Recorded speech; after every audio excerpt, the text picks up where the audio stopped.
Hi friends, welcome to Varalakshmi పొదరిల్లు.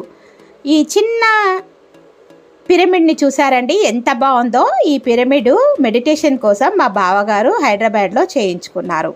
మేము హైదరాబాద్ వెళ్ళినప్పుడు ఈ చిన్న పిరమిడ్ని చూసి చాలా ఆనందం వేసింది. మీకు ఇంకో విషయం తెలుసా అండి, దీనికి చుట్టూ దోమతెర కూడా ఉంది. గమనించారా మీరు? ఒక్క దోమ కూడా కుట్టకుండా ఉండడానికి చక్కగా దోమత ఏర్పాటు చేసినారన్నట్టు. దీంట్లో మా శ్రీవారు ప్రతిరోజు మేము అక్కడ ఉన్న రోజులు ఈయన ధ్యానం చేసుకునేవారండి.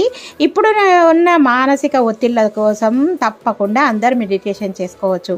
ఇది హైదరాబాద్లో తయారు చేయించుకున్నారండి. మీకు ఎవరికైనా యూస్ఫుల్ అవుతుందనే ఉద్దేశంతో ఈ వీడియో చేస్తున్నాను. వీడియో నచ్చినట్టయితే తప్పకుండా లైక్ చేయండి, షేర్ చేయండి, కామెంట్ పెట్టండి, సబ్స్క్రైబ్ చేసుకోండి. ఈ చిన్న పిరమిడ్ ధ్యాన మందిర్ ఎలా ఉందండి? బాగుంది కదా. దీనికి వీల్స్ ఉన్నాయి. ఎలా అంటే అలా జరుపుకోవచ్చు. 100 kgs బరువు కూడా మోస్తుంది. Thank you for watching. Please subscribe. Bye.